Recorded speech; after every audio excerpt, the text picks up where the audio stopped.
Hey, everybody, and welcome to your Daily Detroit for Tuesday, March 19th, 2024. I'm Jer Stays, and I hope you enjoy this conversation. Coming to you from the Daily Detroit studio at Tech Town, Paul Elia. Welcome to Daily Detroit, man. It's good to see you again. Since the last time you were here, I got to say, you've been up to some stuff. We've been up to some stuff, buddy. Thanks for having me, man. Also, congrats on the new studio. This is cool. Yeah, the last time we talked to you, it was literally in a padded spare bedroom of my house. It's possibly the size of this table. Me and Fletcher were just huddled up there. Man, y'all are moving up, bro. Yeah, we got a little spot in the corner. Now people can walk by and make faces as we're recording, and we got to try to ignore them a little bit. But we have a spot that we can put the flag down and say, meet us at the studio. And it's not some random spot. It's actually a place. Yeah, y'all got an address, parking, coffee machine. I think I saw one. Oh, yeah, there's a coffee machine. There's all kinds of people. This is Tech Town. So there's a lot of people in sweatpants and sweatshirts and things like that. I generally don't necessarily fit in as much because I kind of look like the refugee suburban PTA president with my collared shirt here. I obviously did not get the memo for my own show today. I'm always fascinated by this because I do have a background in media and producing things. And you can see around the studio, we had no construction crew or anything. This is literally me and Fletcher and Randy and folks we're going to put this together. So I'm fascinated with the idea of putting together your own special and really well produced. Watch the whole thing. How did this idea start? Because I'm seeing this move where people are doing more and more specials like this. So where did this idea come from and why were you like, you know what, I'm just going to go ahead and make this happen? Well, I was working with Matt Rife on his first two specials. I produced both of them and they were the same deal, independently financed. We didn't have any big streamers approach us. Most comics and not even just comedians, just artists in general, they're waiting for a label production company to be like, we want to make something with you. And we're living in a different world now. This is a true creator's economy where you make your own stuff. No one told you to, hey, you should start your own podcast or give you guys a podcast deal. No, you guys are I'm going to make our own thing. And you guys are 1,800 episodes deep, right? Very deep. So Very it's deep. After I was done working with Matt on his second special, I was really motivated to do my own. I talked to him and I was like, Matt, I want to do my own special. And he goes, dude, I'll produce it for you. Let me know what you need from me. I talked to my buddy Bassem Youssef. I told him I want to do a special. He's like, what do you need from me? My manager, Christina Shams, my buddy Azhar Usman, Danny Mooney, Detroit native. We raised money. We raised $50,000. Okay. I was going to ask, what kind of coin does this cost? I raised 50, but I spent 60 something. So I spent my own money into it, but I was happy to do it. I was prepared to fund it all myself. I've been saving money just in case I wanted to get married and have a wedding one day. I was like, man, I should probably save some money. And it's a good thing you saved some money because otherwise if you'd only saved $500 or $600, it would have been Fletcher in the back of the room with a handy cam. Right. Which some people are doing, actually. I'm not even $500. So what we're learning is Fletcher is cheap. Yeah, you got to pay for stuff quickly. Hell yeah. I was just prepared to just go all in on this project because it's something I really believed in. I've been doing comedy since 2011 and I really wanted to make something and I felt ready to do so. It's crazy because I felt like for the longest time I was an underground rapper with a mixtape that I haven't released yet. And I'm just waiting for the right time to drop it.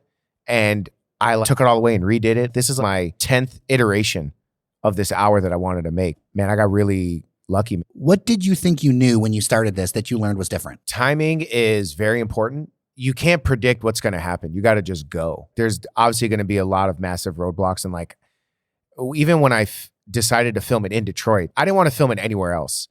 At first we were going to do DC. Then we were going to do San Diego. Then we're going to do in Los Angeles. And then I'm calling it Detroit Player. I can't call it Detroit Player and be from Milwaukee, Wisconsin, from Orange County. Got to bring it home. Got to bring it home. I was filming at the Detroit House of Comedy. I did not really see the venue and also the director and producers until we got there the day before we shot. That was a huge risk because Detroit House of Comedy has this huge curtain and we removed the curtain. And we were like, let's just see what's back there. I just didn't want to shoot with that curtain. It was we're taking a huge risk. We're like, what if we take down the curtain and we look at the back wall and it's awful? And it turned out looking like an alley that Bedrock touched instead of an alley over by 6 Mile. Yeah. Oh, it worked out You got great. the fancy alley that people walk to the craft cocktails. Yeah, we got a fancy alley behind that curtain, player. Yeah. I would say, bro, the thing that I learned is that when you have a plan, you got to just execute and just go.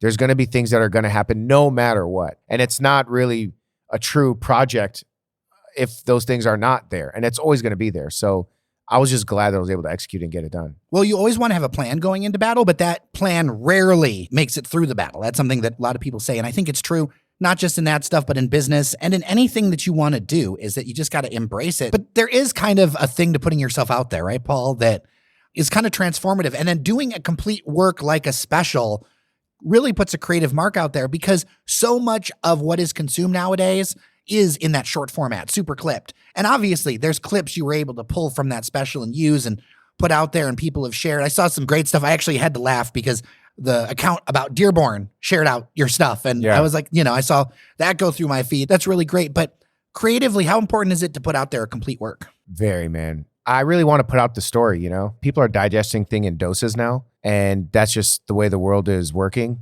Unless it's like a movie or a TV show, when it comes to comedy, even music, they want to see clips. They want to see things in doses and scroll and then see something else and then see something else. The fact that I'm able to put it on multiple mediums, here's the short form, then here's the long form. I always encourage people to watch the long form because it's like you want to see the story in its entirety. Mm-hmm. But also, as I was constructing the hour, I wanted to break it down into chunks. And I already knew what clips I was going to get before I even shot the special. So I had like a Google document and I was like, this is a clip, this is a clip, this is a clip. So I'm like, cool. At the end of the special, I'm going to have one long form special. I'm going to have 7 3-minute clips. And then I'm going to have 32 1-minute clips. And that's the way you do have to think about that stuff nowadays, for sure. I appreciated you bringing into this some stories about your family and how much of that helped shape your work ethic and everything else, because you talked about the liquor store, things like that. How does that help shape your work ethic going forward? Man, it's really everything. Like I would watch my mom work at the store and she's tired, no customers. And she's just like, how do I make more money? How do I get people to come in here? Customers would come in. She'd ask them like, hey, what's something in here that you think you wish we had? Mm-hmm. And they'd be like, liquor. And my mom's like, I can't get that. It's so difficult to get a liquor license. So my mom only had beer and wine. So she's like, well, I got to carry other things. So then my mom, one day I came into the store and I'm like, Mom, you're selling Jordans now? She's like, yeah, we got Jordans. So we started selling Jordans and we started selling Air Force Ones. And then I came to the store the next day and I'm like, wow, we're selling t-shirts? Like, yeah, a bunch of t-shirts, white tees. I'm talking about the long white tees. You know what I'm talking about? Yeah. I'm talking about the Method Man size tees. The ones that like stop just below your kneecaps. Yep. Yeah. The dresses. We got those, man. So then my mom would get shoelace, hair. We had a whole aisle of just hair, of like weave and different hair products. And then my mom just kept like adding more things. And then I would look at that as a kid and I'm just like, man, my mom is like, I'm going to make this work. So when I was in Los Angeles trying to pursue my career as a comedian, and I would be like, I'm getting no auditions. I'm getting no stage time. I'm just doing open mics, paying money to do open mics. What can I do? And I'm like, do my own show. Mm-hmm. So then I would do my own show. And then I started producing shows around the city. And then I'm like, how do I get people to come to the shows? And then I'm like, all right, you got to market it this way. So my mom's work ethic and seeing how she was able to make it work, I just translated that into my own work.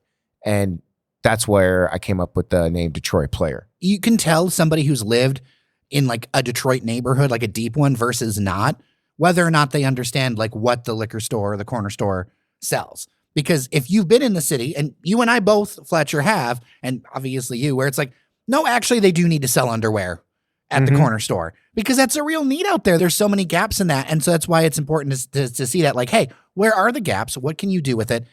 Did you have a time where you were like, hey, I'm going to really hope that Netflix buys this thing? Or do you feel like this is really freeing to be able to do your own thing? So freeing. I mean, if Netflix were to approach me, amazing. A lot of the executives and people that work over there are familiar with my work and they know me and they've seen me perform. Like even when I was opening up for Matt Rife and producing his most recent Netflix special, they were all there. They saw me go up before him. They knew I was having a special out. So I was like, we'll see what happens. You know, if they approach me and it's something fair, great. I would love to have Detroit Player on like a global platform like Netflix, but also a bigger global platform, YouTube. Yeah. YouTube is the biggest global platform. A lot of people don't realize that. They get stuck in that traditional mindset where they need that stamp of approval for something. And everything is completely upended. Another thing I've noticed as we've grown is that sometimes you have to have the work product shown, and then all of a sudden you'll get a phone call. Mm-hmm. Where it's like, oh, well, you did these episodes and whatever. You showed you could already do the work on your own.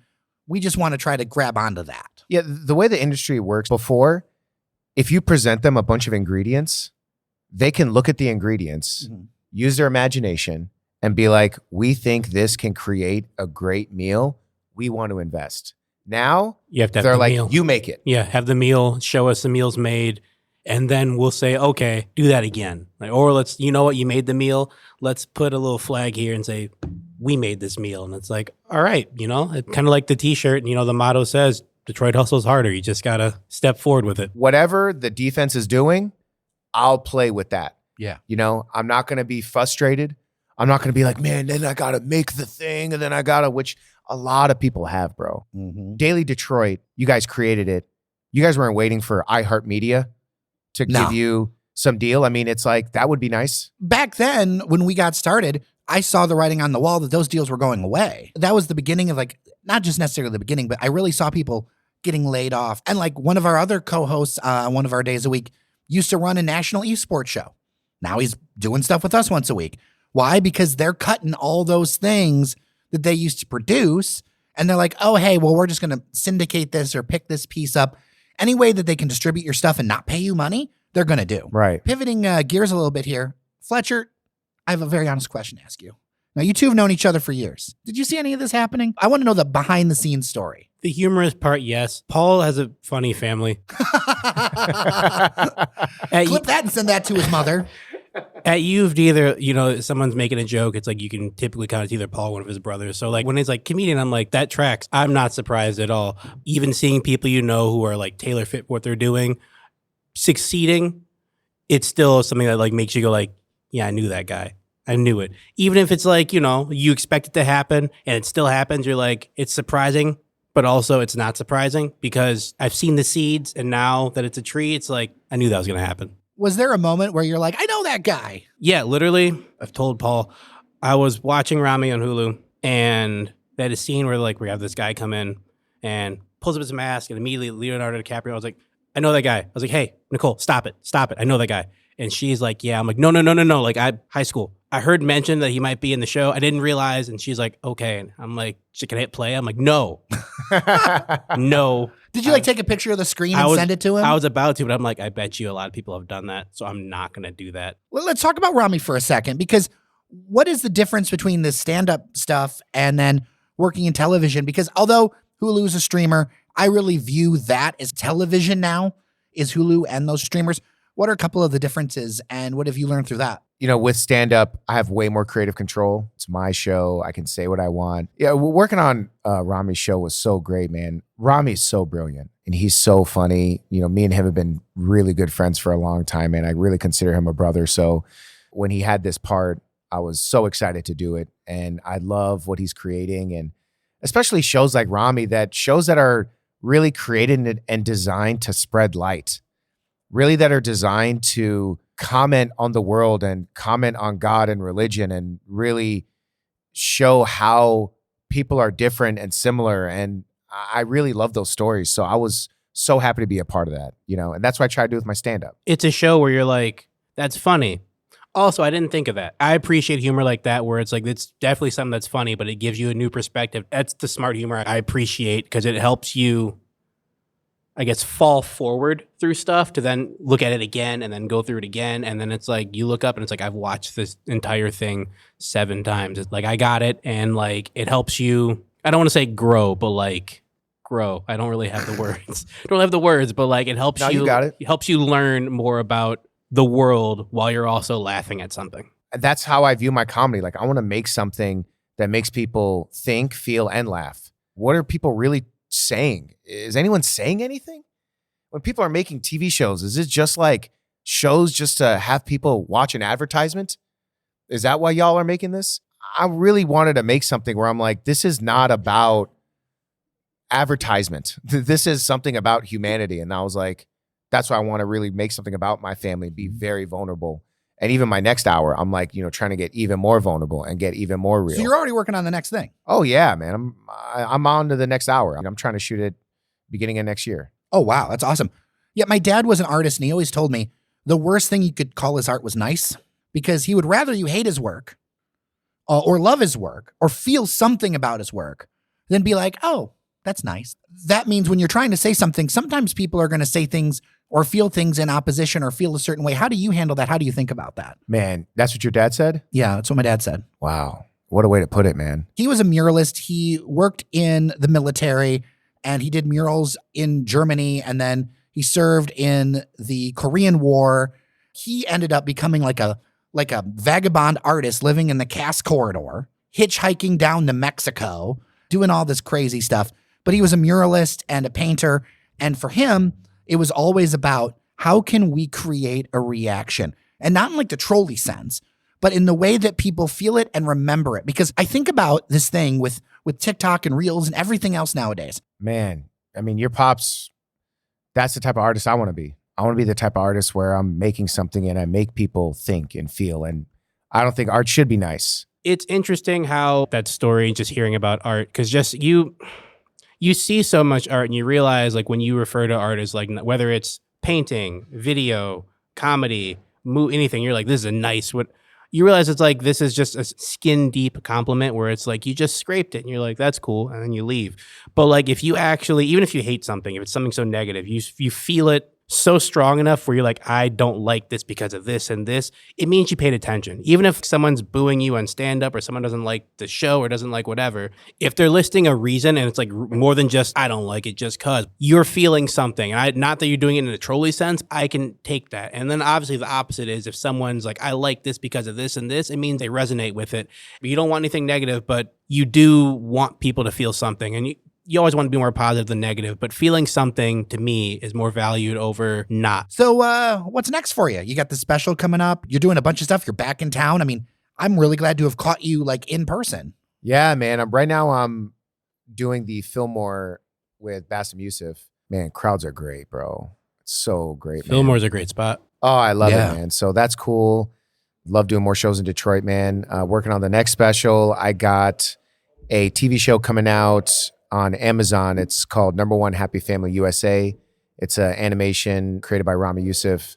I'm one of the main characters on that. I've actually seen an article about that. So now making sure I'm putting it on my list so when it comes out. So what's kind of the thought behind it, the show? It is about a family in New Jersey the day after 9/11, Egyptian-American family. You know, he really touches on some really rich topics and like really really executes in a very good way the emotion that all Arabs and Middle Eastern people felt during this time. And I can't wait for it to come out, man. I mean, I saw a few episodes. This guy can't miss, man. He's just so brilliant. So I'm really grateful to be a part of it. Yeah, I got that going on. I got my own tour. I'm going to be announcing a bunch of dates soon. I don't know when this episode is dropping, but if you go to watch Paul Elia, ELIA.com, all my tour dates are going to be on there. I think I'm doing 20 cities. Jeez. 20 cities, man. I'm going hard, player. Mm-hmm. I'm going hard. I'm like ready to driving make this yourself, next hour. bus or airplane? Oh, I'm doing airplane. You're up in the world then. Yeah, I'm not, no bus. No bus, yeah. You don't want your face on the side, John Madden style? I mean, I would, but the budget for that is crazy. Crazy budget. I mean, I probably would like eventually, like if I were to get like a sponsor, because I think it would be fun to just travel by bus and just have a place like I could just write and chill and, you know, not have to like go through airports and be on zone 5. I mean, I can just walk going through in airports, you know, for you, I'm sure it's not as always the easiest thing in modern America. No, man, it's cool, man. Yeah. Okay. Yeah. I'm TSA pre-check. I come in. It's easy. I'm in, I'm out. Nice. Yeah, man, it's great, bro. So I got a lot of really dope things cooking, man. God is good, bro. Honestly, like that's the headline of everything. I'm just like, man, God is good. You know, I started comedy in 2011 and dropped out of law school. Well, dropped out of college, really, you know, which is crazy. I'm like driving by Wayne State, which is where I almost graduated from. I had 2 classes left and I dropped out of Wayne State to work on a TV show called Detroit 187 as a stand-in, which I was telling y'all last time. And like, so the fact that I get to create and do stuff, and like your pop said, man, you know, I don't want to create art that's nice. So I'm just so blessed that I'm able to do that. Paul Elia, thank you so much for your time on Daily Detroit. I appreciate you. You know, doors always open for you, old friend. Thank you, player. And bro, congrats on the new studio. This is so dope. And also, I want to say this for all the loyal Daily Detroit listeners, you guys are amazing. You know, the Daily Detroit listeners. And I didn't even know this. Like, people were hitting me up from the last episode I did. People were DMing me like, man, heard you on Daily Detroit. So dope. So awesome. Congrats. Love Daily Detroit. So it's so cool that there's a place that people in Detroit can listen to all things Detroit. So shout out to y'all for putting together a dope podcast. Well, I hope you enjoyed this episode. And if you did, tell a friend about it. Word of mouth is the best way to grow Daily Detroit. With that, I am Jer Stays for Fletcher Sharp. Remember that you are somebody, and we'll talk tomorrow.